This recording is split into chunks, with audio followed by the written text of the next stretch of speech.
combine things, the nature of the combination is also a fact. So there's as many facts as there are things and combinations of things. Well, you can't orient yourself by that. You drown in chaos. It's like you're standing in the desert and there's an infinite number of directions you could go. Well, how do you choose a direction? And that's showing up in that most recent survey that I just mentioned. People feeling meaninglessness, purposelessness. Right. I'm overwhelmed. They're lost in the desert. Yeah. They're lost in the desert. And the desert is the desert of facts.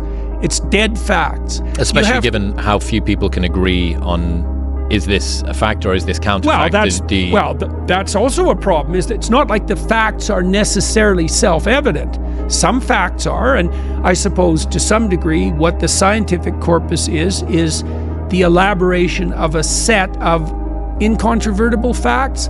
I've read recently that the whole Big Bang narrative is starting to come apart.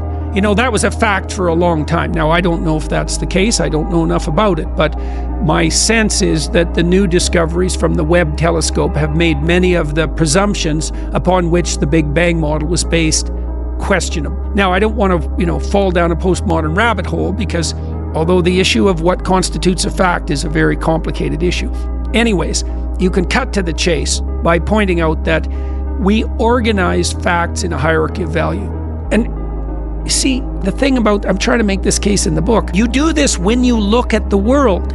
You can't look at the world except through a hierarchy of value. So for example, as we're sitting here, there's an infinite number of places we could be pointing our eyes.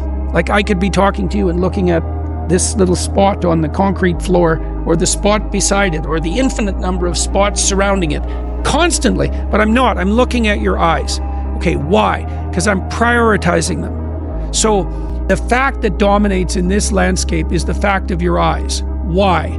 I can use your eyes to evaluate our shared focus, right? And that's why we look at other people's eyes. It's also why humans have got white around the outside. Exactly. It's so that we can see what other people are attending to, so that we can get insight into the story. A story is a description of a hierarchy of value. Stories can be fantastical though, right? If they're untethered to anything, I can make up Harry Potter's a story. Now if they're unto anything, you won't find them interesting. Because they won't resonate. They won't.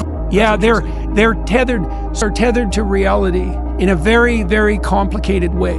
Because reality isn't what presents itself moment to moment.